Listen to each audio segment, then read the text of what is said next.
Hey everybody, welcome to the Ronline Report. Today's guest, very, very popular Classic Physique Pro. You probably know him if you follow social media or you watch YouTube. He is Stan DeLongo. Am I saying it right, Stan? Stan de Longeau, yeah. Lonjour. But Longeau. you know him better by his awesome nickname, Stanimal. Please welcome Stan. How are you, sir? I'm good, thank you. About you? Good. Now, first question, where did you get that nickname? Actually, it's when I started lifting in French. It comes from from French. So I have a friend I hadn't seen for a bit, and I think I've been lifting for 6 months or so. And you saw me, and it was summer. Took my shirt off or something, and you said, "Whoa, what a beast!"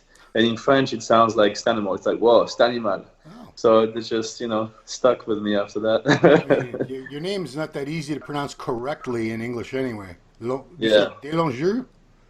de Longeau. Yeah, Yeah, see? Told you before we started, I took Spanish, so I can, even pronouncing French is a struggle for me, but I try. yeah, Let's get your life story here. You were born in Paris, yeah. 1988. That's So right. you moved to Nigeria and grew up in Switzerland. So Yeah. did your dad or somebody work in the government? Why were you moving all these different countries? Yeah, my dad was working not in the government, but he was doing import-export, Okay, coffee, cacao, rice, that kind of stuff. okay. And yeah, so he was working a lot in Africa, and then he got a better job in Switzerland, and that's why we moved around a little bit. So you basically consider that you grew up in Switzerland, right? That's where you spent most of your formative years? Yeah, I mean, I have the French passport. That's the passport I have. Okay. But I spent my whole teenage years and college, all that stuff in Switzerland. Yeah. I mean, do you even remember living in Nigeria? No, in Nigeria, not really, no. Yeah. But France, yes, yeah. Okay. I looked on your website and got your sports background. You played so many sports. This might take a while. Tennis, judo, soccer, fencing, swimming, skiing, snowboarding, and you were on a basketball team for 6 years. Did I cover Yes. everything? Wow. Which one of those were you the best at? Which one did you enjoy the most? I mean, I was the best. I was really good at fencing. My master was actually world champion in 1994 with the French team, Yeah. and he was a good teacher, and so yeah, I was actually pretty talented for fencing.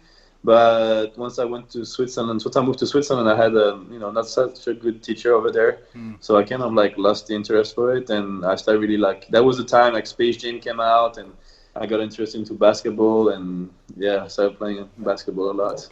How good were you at basketball? Were you good enough to maybe go like pro in the European leagues? I don't know. I mean, I was good like between, of course, I started in 2001 or so. So I was 13 until like 18 or so. For yeah, 5, 6 years, I was playing pretty good. But I was short, I could dunk. um, 5'10" is short in basketball, not in the real world. yeah, not for basketball, but that's why I was a huge fan of Allen Iverson because that was the years I was starting playing. It was the MVP in 2001, and he was a short guy scoring like 40 points over everybody. Like, yes, I was. I'm a big basketball fan for sure. I mean, I love all Americans. I mean, I love sports in general. Yeah. But yeah, I love American sports. Now I got to know, how tall is Allen Iverson? I mean, officially he's 5'10", I Oh think, but he's like wow, a little shorter, like 5'8", 5'9". wow! I didn't realize. I had no idea. Yeah, no, I see all these guys on TV. I assume they're all like 6'8". no, and that's the thing. He was scoring like over everybody, 40 points a game. So you played all those sports up until 18, and then you basically stopped doing team sports and started lifting weights at home. Yeah, Yeah. but I didn't have time anymore for like team practice and games, and I was school and homework, and I had a side job like pizza delivery and stuff like that. Yeah. So Yeah. it started becoming a little hard to do everything. But I couldn't just stop, being active because it's pretty much was my identity to be like an athlete. I mean, athlete, active person. So yeah, I mean, I liked bodybuilding. I started, pick up interest into lifting weight, and I mean, I actually got interested in lifting weight before that. Went for basketball, Yeah. since I liked the American, NBA, and the guys were like more bulked up than European players. So I was already starting to lift a little bit before that, but that's when I really started lifting. It was in my room, and I started learning it as much as I could. And at that time, when I started lifting in my room, my only goal was to build like it was bodybuilding. It was like just pure aesthetic goal. So, like, a lot of us had certain physiques or people that we looked up to. Was there anyone when you started out that really inspired you that you hope someday you could have a look like that? Well, of course, Arnold, and the first name, it's popular. It's like, yeah, somebody everybody knows. Yeah. So it was like one of the first guy I looked up to. But as I got more into the sport, Samir Banu has been a huge inspiration of mine. But I think he's one of the most complete Mr. Olympia, if not the most complete one, in my opinion. And then Jay was like, really popular when I started, learning about bodybuilding, and he was like, mass monster. And probably the best ambassador of our sport. So he was putting so much content out there, and I was following everything he was doing. And yeah, I learned a lot from him. Yeah, and you actually ended up becoming good friends with Jay later on, right? Yeah, I mean, yeah. It's cool how these things work out sometime. So exactly. So at 19, you joined a gym. You got out of your room and the weights in your room and picked up a gym. So this is still in Switzerland at 19, right? Mm-hmm. Yeah, it was in Switzerland. So after lifting for about a year in my room, I made some good progress. I became addicted to this, and I knew I was, I had the, discipline, and I was consistent enough to join a gym and pay a membership. Because it wouldn't be because I knew a lot of people, they join gyms and they pay for their membership and they never show up. Right. That's something I didn't want for me to happen. So at that point, I was pretty confident I would, make sure I can get my workout sessions no matter what. So unlike today where people they go from training to their first show in about 8 days, you took 8 years, but at what point in those 8 years did you realize that there was something special about you, that you were different from most of the other guys at the gym, that, the people at your level, you're different, just like anybody in any professional sport, you're the elite. When did it sort of become apparent, or did people start saying things to you like, wow, you look... you have a different look than everybody else? Well, the first thing was people, they start disappearing during winter, and then when they come back the next year, before summer, they would see the progress I've made. So that was the first thing. I had this, consistency again, and then I did my first pretty serious cut. And that's when I started getting, it was that was at the same time pretty much that Men's Physique came out. So I got people, there was magazine in the gym, and people were like, hey, you look like this, you could do that, I mean, obviously it's not necessarily exactly, I was probably not on the level yet, but for somebody that doesn't know too much about the sport, they compare the physique, they see abs and they see you lean and have some kind of shape, and, they're pretty encouraging. At the same time, I started posting on Instagram. I was mostly using it as a filter app, and then also I was posting on Body Space, so Body.com, social platform they had. And that's why, the feedback I got, people were like, you should try a show or two, and I did, and it turned out pretty well. So I just kept going. So did you put on size quickly, or did it take you all those 8 years to put on enough size for your first show? Oh, no, it took me a while. Yeah, it took me. I mean, I'm pretty, skinny to begin. I mean, I always, I've been very active, so I was always very lean, and I have a fast metabolism. So for me, learning how to eat enough and work out, build up the appetite, that was the big struggle at first. Yeah. So getting back to your early days, you went to college and got a degree in hotel management. Was that what you were hoping to do with your life at that point? No, I mean, the school is number one school in the world for hospitality management, and it was next to where I lived. Wow. So people were flying from all across the world to come here, and I had access to it. I had help because I lived there. Help from the government. It was cheaper for me, and it was a school that you can do anything you wanted. So I mean, it's hospitality management. So we learn finance, marketing, strategy. I mean, it's really, really complete formation, education. So I was just like, I'm going to do that, and then I found out what I want to do. Yeah, no, that's great. I mean, you took advantage of. It would have actually been foolish for you not to do that with everything you just told me. Pretty much. So when you started competing, were you still in Switzerland, or had you come to the U.S.? So I lived in Switzerland. My first show I did in Paris was Musclemania. But that was just after I graduated from this school, and so that was in October 2013. And I to celebrate my graduation, I decided to come here to Los Angeles for 5 weeks. That was supposed to be 5 weeks. Now it's been 6 years because I never left. And so I did my first show in Paris. I got third place in fitness model and men's physique. Yep. And then I came here and I did Muscle Mania World in Vegas, where I got second place in Fitness Mo. And then I did my first NPC show. I think I got sixth place or something. Yeah. But after that, I met somebody at Gold Gym that was launching his supplement brand, and he wanted to sponsor me to do the Arnold Classic, and that's where I got my pro card. Wow. Yeah, I see that you turned pro at the 2014 Arnold Classic in men's physique, and you competed in men's physique a few times. It was, so let's see, I'm trying to do get the order right, so 2016 was the only year you competed as a men's physique pro. No, that was the last year I competed in men's physique. Oh, was it the only year that you competed as a pro though in the men's physique? Was 2015? Oh, 2015. I competed in 2014. I think I started in 2015. So, or well, here's what sometimes the records are incomplete. I found that Ferrigno Legacy in 2015, you got 5th place men's physique.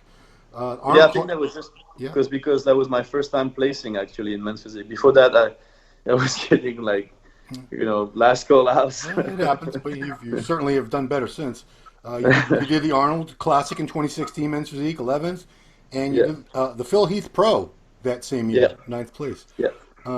So that was the first year that Classic came around. There was no Classic until 2016. Did you know, as soon as Classic came out, did you already have it in your head that I think I'm going to go to that division as soon as I can? Yeah, I mean, actually, the Phil Heath Classic was the same date as the first Classic Physique show. Oh, wow. And I was registered to do that Classic Physique show in Culver City here with Danny Hester, Stan McQuay.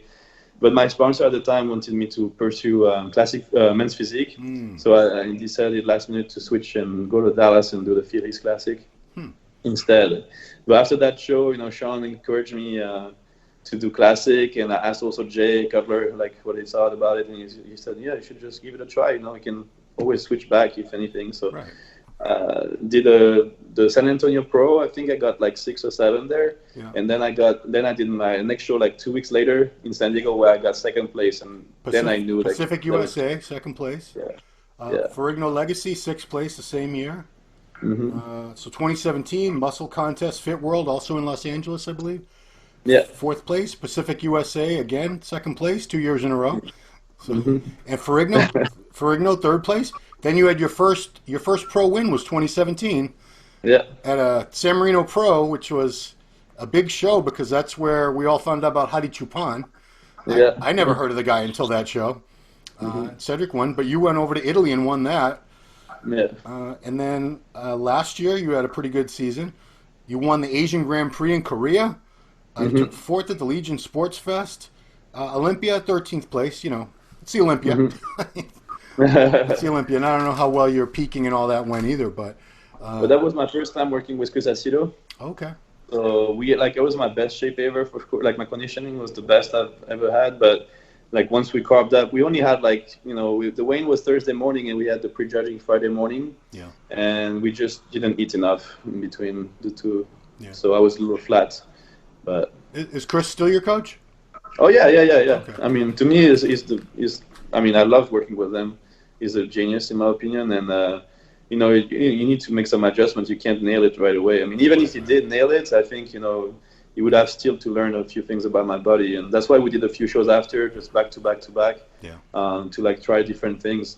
And I'm pretty happy with how it turned out. And this year I think very, very improved, and we got 2 days to carve up to, so I'm pretty excited about how this is going to turn out. We'll talk more about the Olympia, but I'm curious as to how did you end up deciding? So you visited the U.S. for the first time to compete. You said, right? No, I visited before. Oh, you visited before. I came in the U.S. a couple of times. Like my uncle, that I look up to. He moved to San Francisco when I was born. Okay. So I always, he was always an inspiration of mine. Moved to California. I always been, Los Angeles. Always been something that I don't know if it's because of basketball, but it's always been a destination in my head. I always wanted to come here. Yeah. And I came to LA for the first time in 2010 with my best friend. And I stayed here for I did the usual road trip, from the Bay. Universal Studios, Disney, Venice Beach, Vegas, and Grand Canyon. all that stuff. So when did you know that I want to live here? When did you decide I really need to live here? Well, I mean, after that trip, I knew I felt at home here. I loved it. I said, I mean, that was when I started my college. So I mean, I had to go back home and do that. So after college, but I knew I wanted to live here for sure. So how did you end up at Gold's Venice, the Mecca? I mean, it's so that's Dave Mad Max, Dave Boulay. Yeah. He was doing all this. He was on these forums with posting stuff about JED, the life in Venice, actually on muscular development and on different forums. He was posting a lot of stuff, and he had this store, the Max Muscle store next to Gold's, and all the pros were coming by, and that's kind of started up this appeal for Gold's Gym in LA, and of course it's the Mecca, it's where all the legends train. So I wanted to come check it out, and once I stepped inside that gym and felt the atmosphere, I just I knew that's where I wanted to train. Yeah, it's funny because I trained there in the early '90s, and I went even after I wasn't living. I would still go there all the time because of work. I was with Lou Zwick that did the Muscle Mania contests. He did we had bodybuilding had a TV show on ESPN throughout the '90s. I don't know if you knew that. A lot of people don't know that because it was a long time ago. Yeah, so it was called American Muscle, and we would come out there to shoot video out there all the time. And it really was the Mecca at that time. There was anytime you walked in there during the day, there'd be between 10 and 30 pros that you would see, just everywhere you looked. It's not quite as many pros, but tell people who are thinking about going out to Venice, it's still worth going out there, right? Oh yeah, for sure. Yeah. I mean, it's just when you just step inside and you see all the walls, all the pictures, it just, I don't know, it's so inspiring. It's just you just feel it once you get inside. Yeah. And then of course there's maybe not as many pros and top pros as before. I think that's some reason because of social media, people don't need to be there as much. Right. But still a lot of there's of course Shawn and Dexter were training there. Brad Rowe, there's a bunch of top social media influencer in the fitness bodybuilding that are here, like Callum von Mugger, Simon Panda. A lot of people, and people always fly and come by, so there's always people around. It's always a good place to be, for sure. So how did you start? You're trained personally by the man, Charles Glass, which a lot of people consider him the greatest trainer to ever live. He's damn good. How did you end up working with him? Because he doesn't just work with anybody. Charles just observed what's going on in the gym. And but we were training with when I first came here, I was working with Kirk Chiddick. That was my first coach here at Gold Gym. And then once it was 3 years ago, Shawn moved back to Santa Barbara, and Shawn Rhoden, Mr. Olympia. That's who we're talking about every time he says Shawn. People. So he moved back there. And at that time, I started. I got pretty close with him. We were a pretty good friend already. Yeah. And Chris Lewis, Psycho Fitness, he was driving to train him in Oxnard, halfway, from LA. Yeah, so he was, after I think he trained him a couple of days, and then I ran into him in the gym. I asked how Shawn was doing, and he was like, you should come with us and work out. I was like, oh, for sure, yeah. So, one workout, it became just every day. Wow. So you were going up to Oxnard to train with him? Yeah, every day. We meet up at Goals around 5:30 in the morning and drive down there. It's a little bit over an hour drive without traffic. It's the 101 North. Yeah. Yeah. I went to school in Santa Barbara for 1 year, so okay. I know a little bit about it. So you worked with Chris Lewis. You had Chris training you. So when did you start working with Charles? Well, I started working for beginning of this prep for the Olympia this year. Oh, okay. Because Chris left Gold Gym in February. Yeah. And there's a lot of story around that people I don't know. There's a lot of rumors. But what happened is basically Chris went to the UK, did the tour with Shawn and Chris Aceto. And then when he came back, he only had 2 people to train at Gold at that time. Had to pay rent, and he was gone for half the month, and he had to pay the rent. I think it's $800 to train people there a month. Yeah. And he just bought a house a few months before that was further away from Gold Gym. Before he used to live 5 minutes away. And he had to shoot a lot of content also for his YouTube channel and his app that he was building. And, you have to get authorization to film at Gold Gym. So it was lot of things going on. It was not, very convenient for him. So he decided to move to another gym. And so with Shawn, since Chris wasn't there, the best trainer was available and wanted to train us. So of course we said yes. Yeah. Thanks for clearing that up, because there were like 40 different versions of why he wasn't at Gold's anymore. So now we know. So what was the trend when you transitioned from men's physique to classic? Did you have to put on any more size, or were you already pretty much the same physique, just traded the trunks? No, I mean, I had to change a lot. Yeah.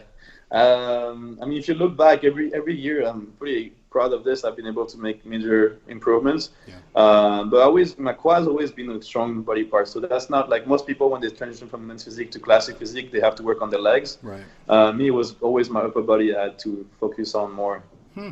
So you're the men's physique guy who actually had bigger legs under there than everybody. I mean, a lot of guys do, but I'm just saying, when you think about switching from men's physique, usually you think about bringing up the legs. That wasn't my issue. Well, I think it's funny because, a lot of guys, we take shots at the men's physique guys. I know it's not cool, but the assumption is that these guys don't train legs. And I've seen a ton of guys that compete in men's physique training, and they actually do train their legs very hard. They just never get a chance to show them.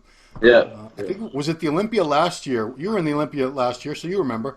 At the judging, after the last call out with the top few guys, I think they all hiked up. Everybody pulled up their board shorts. They did like a pose down or something. Yeah. And everybody had legs. There was not one guy up there that had underdeveloped legs. Yeah. So that was pretty cool. But I think, legs are the foundation of your body. So if you want to really build a strong, complete body, you have to train legs no matter what. There's no way around it. Yeah. So how close are you to the limit? Is it hard for you to get to the weight limit for Classic now? Yeah, it's pretty hard. The thing is, I'm just at the top of the class. So I'm 5'10", and the weight limit is for up to include 5'10". So I have to make 207. And if actually off season I'm above 5'10", but when you get really lean, and I found that out the hard way doing the Ferrigno when I got third place, I lost that fat cushion on my heel, and I got down to 5'10". Yeah. So then I had to drop. I lose 8 pounds with this thing. Well, from 207 to 215. It's also time of day. Everybody's a little bit taller when they first wake up. But they're not going to weigh. You don't get to weigh in at 6 in the morning, unfortunately. No, unfortunately not. See, that's I think Classic's a great division, but that height thing, it screws guys up if they're like just under or just over. You know what I mean? Because it's a big weight difference. That's how many more pounds would you be able to have? 8 pounds. So there you go. It would give me a year that much. Yeah. That's why I was, I think they should have it like more like every quarter inch, 2 pounds instead of having a big drop. Yeah. Something like more, a little more precise, because it's a big difference. 8 pounds. If you gain 5 pounds of muscle in a year, it's a pretty good gain. So imagine I could have like 1 or 2 more years in Classic this way. Yeah, and 8 pounds is a lot. 8 pounds of real, pure, lean tissue. That's a lot of muscle. I don't think most people don't realize it, because you see all these before and afters where people put on 100 pounds in a week or something. I've asked other classic physique competitors this question. What do you think about just getting rid of weight limits? And if you have the classic look, you do well. And if you don't, like if you're too big, they'll place you last and say you need to move to bodybuilding. Yeah, I actually like this idea. I think men's physique is there's no weight limit. It's a look. Right. But at the same time, it's like, where do you draw the line? Like Cedric Macmillan could definitely do classic then. Yeah, but some of the guys. Let's say Cedric jumped into the Classic Olympia, because I believe he could if he wanted to. Yeah, I think if you're qualified for the Olympia, you can do any division. You could do the Open Olympia if you wanted to, couldn't you?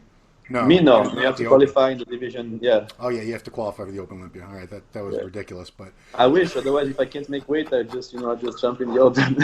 But like I'm saying, Cedric, if Cedric was up there with you guys, I think they wouldn't place him well, because he's much too big for the classic look. Yeah, but he's got a classic shape. So. He does. Yeah, that's where. I think Europe actually had it right, because they had a division called Classic Bodybuilding. Yeah. And it was at the Arnold Amateur a few times, and then it just disappeared. I haven't seen it for like 3 or 4 years. I think they still have it in Europe, but maybe with Classic Physique, they threw it out the window. Yeah, because I actually like the idea of that division. Mm. Classic physique's cool, but I think classic bodybuilding makes more sense because Yeah. now it's more the trunks are more like bodybuilding trunks, even though you have new trunks now that are closer to bodybuilding trunks than the Yeah. old style. But Hmm. I don't think classic bodybuilding did that have weight limits too? Yeah, it was Oh, it like did. depending on your height, you had a certain amount of kilos extra. Okay. Yeah, we'll see. I mean, I don't. It seems like we have new divisions all the time, so who knows what's going to happen in the next couple of years. Yeah. Um, But yeah, that's the thing. Is like during this prep, I was like around 235, and Chris Aceto, was sending me my update pictures, and he was like, "What's the weight limit you have to do again?" And I was like, 207." He was like, "It's the last time we do this. You could be stepping on stage right now, so yeah. I still have to drop 30 pounds." So So you just let the cat out of the bag, as we say. So this is yeah. probably going to be your last year in the classic division, right? Oh yeah, it is. Yeah. Okay. So yeah, like you said, if you were 235 and you didn't have a lot to lose, that means you probably have to lose some actual muscle tissue this year, the next, or you've been losing it because the Olympia is Yeah. 11 days away to Yeah. get to 207. If you decide, well, you've already decided, what would be the game plan? Because I mean, you're going to need more size, obviously, even beyond that 235 for the open. Yeah.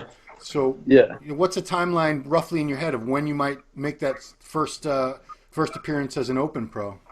I'm thinking next year in May. Okay, Yeah. May would be New York Pro, maybe, huh? Actually, the Cal. Cal Pro. Well, they're both they're usually a week or two apart. Sorry? They're Yeah, usually pretty yeah, close. exactly. Yeah, Yeah. do But them I'm thinking both. the Cal just for the simple reason that usually they reward like conditioning over size, like the guys who won the last few years. It's more like smaller guys with like really good conditioning. Yeah. So I'm thinking that's exactly what I can bring next year.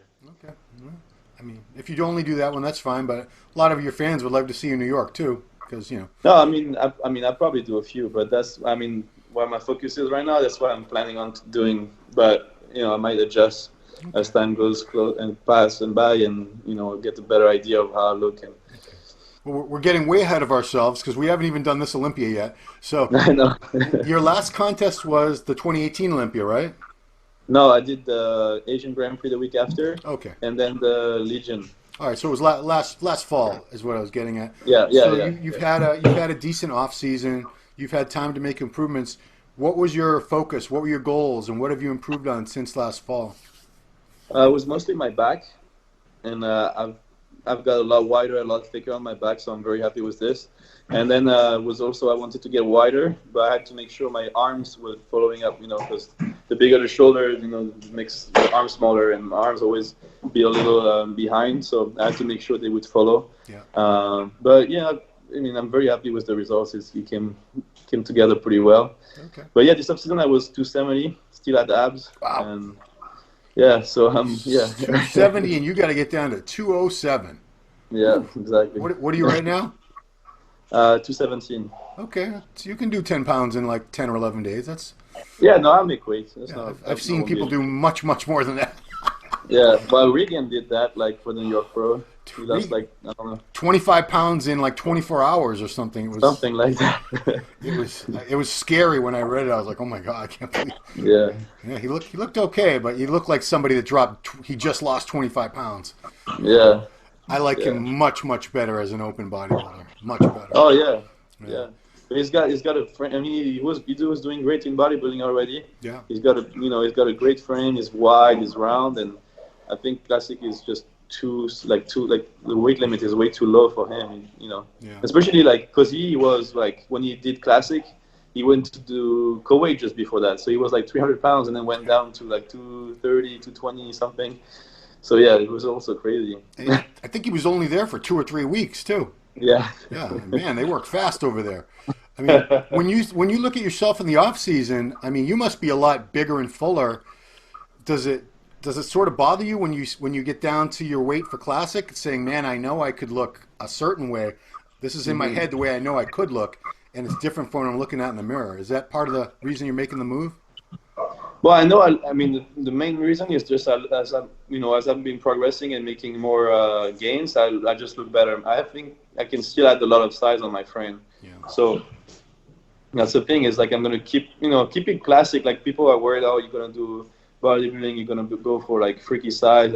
my mentor is Shawn Rhoden, so he always played his card, which is aesthetics, Right. and I'm just gonna keep doing the same thing. I'm gonna bring a classic, look, like keep the waist tight and improve. Take my time, just do it properly, and But I imagine this is probably your last Classic Physique Olympia. You want to go out on a high note. You want to do very, very well. Yeah, of course. So Yeah. you're working with Chris, so I think your condition should be all covered. You should be, but Oh yeah. from the pictures I've always seen of you, it looks like you show up in condition almost every time anyway. I don't think I've ever seen you off, really, have I? There was one show like the Ferrigno, the first year I did the Ferrigno in Classic. Yeah. I think that was one too many show I did, and I was a little off. Like that was my best look. But other than that, yeah, usually that was one mistake I learned from is like once your body is tired, you just have to call it a day. Take the time to regroup and make some progress. It's time to go back to the drawing board. I mean, it's hard to hold a peak over months and months anyway. Yeah, I see these guys that do shows from the Arnold all the way down to it's now called the Legion Sports Fest. Yes. I can't believe these guys have been prepping like all year long. It's insane. I've done that too, but like I've done it in men's physique more. Yeah. And like the first time I did the Classic Physique show, I was so excited to do it. I couldn't sleep the last few days. And then I was exhausted after the show.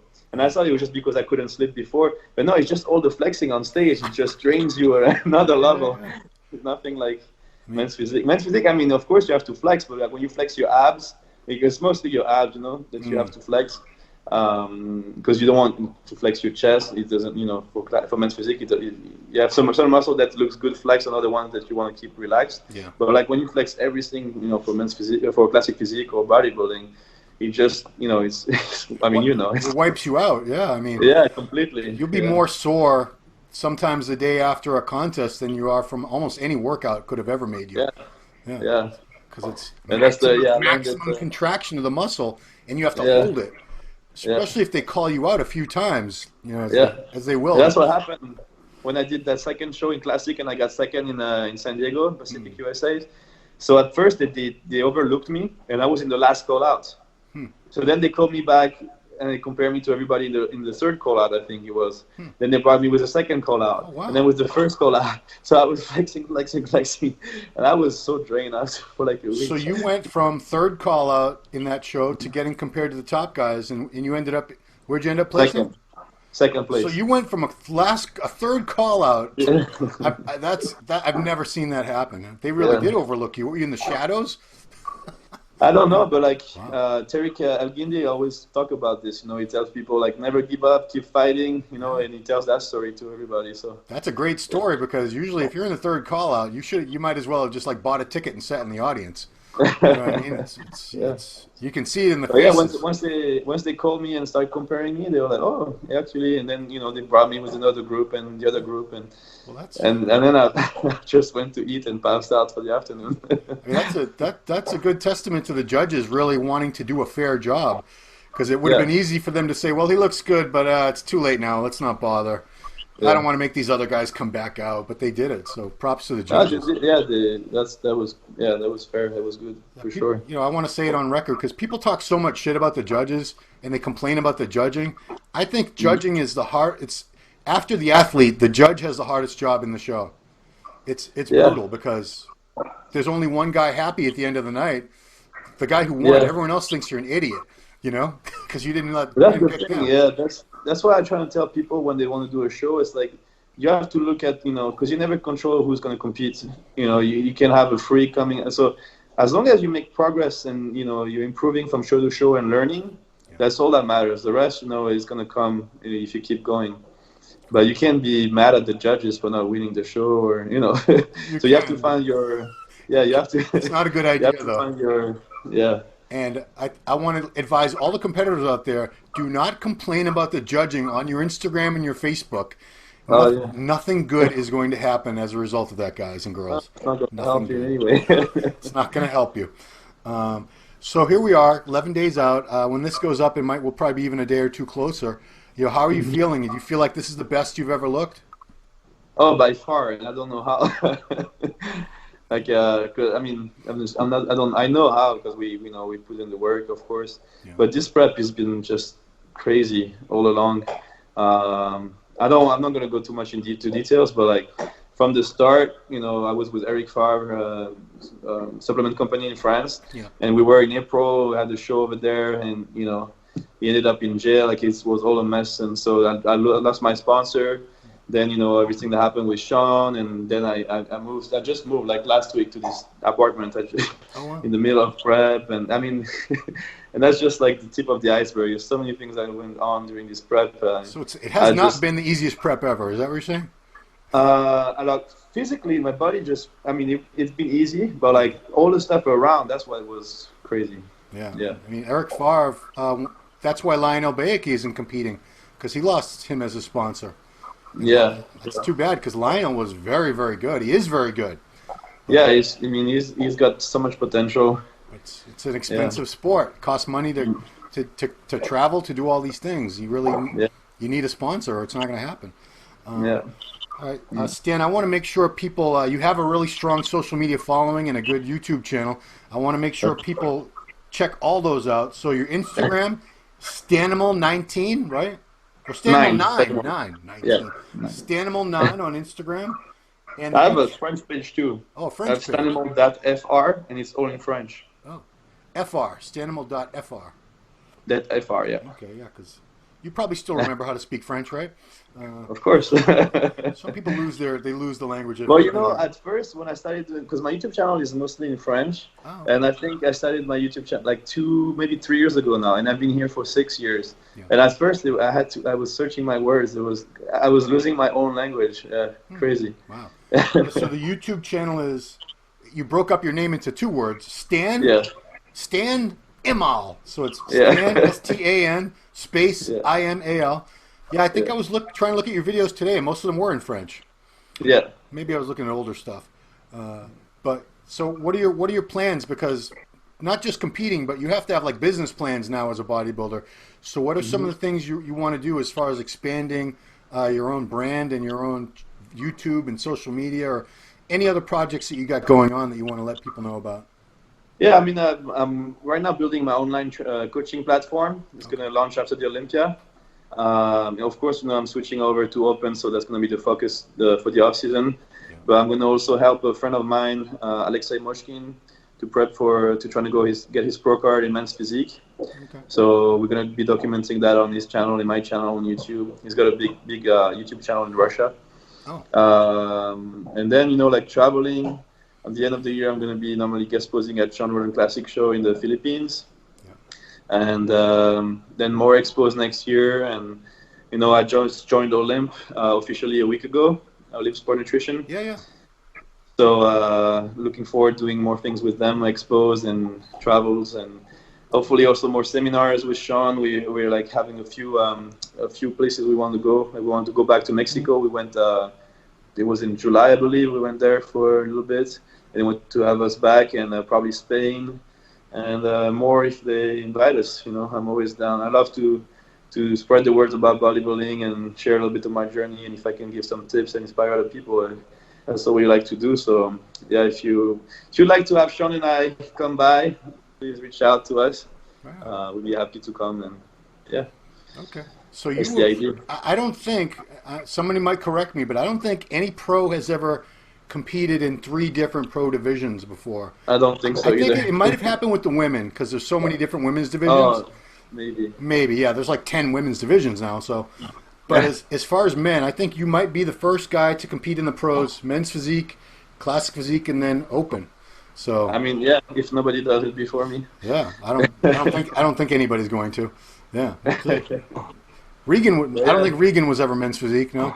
But yeah, that's also why I want to do it, because I think that's the beauty of having all these divisions. It allows you to instead of like working for years to build your physique and be like to jump right away into bodybuilding, you can work your way up. Yeah. And also I think it's for people who follow me on social media. This it's more relatable because they're like, okay, maybe I can't do bodybuilding, but I can definitely start with men's physique and then maybe cross over to classic, and then who knows, maybe I get big enough and do open to or I mean, 212. someone like your no, you can't do 212. Come on now.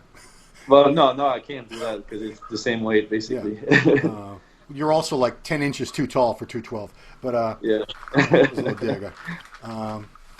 I think someone like you is more inspiring in a way because we see these guys like Big Ramy that from the very first time we saw them, they were these monsters. They grew so fast, and most normal people don't grow like that. Obviously, all your fans who follow you, they put on like a pound of muscle every few months if they're lucky. So they can relate to someone like you, that they can watch your progress. Say, Stan wasn't always 270. Here he is in 2012 at this size, and if he could do it, maybe I could do it or come close. So, exactly. That's probably a reason why you have a lot of your fans, is because they can relate more to you. I think so. And I also I always say it's social media. So I'm trying to be social, and I'm trying to engage as much as possible with people, because I think that's the real interest of social media is to be able to exchange. So like when I don't just post something and let it go, I like to respond to comments, message people, and talk. And when I see somebody like commenting often, I like to reach out to them and get to know them. And that's what I like about all these tools. Yeah, I mean, it's sometimes the old grouchy guys like me, we complain about social media, but it's cool because we had no access to the pros when I was starting out looking. You saw them in the magazines, and maybe you could buy a ticket and see them at the Olympia, but you weren't. There was no way you were ever going to talk to them or interact with them. There was no email, so obviously maybe you could send them a letter and hope they sent you a letter back. It was ridiculous. But Jay was doing that a lot. People were sending him mail, and he would get back to them.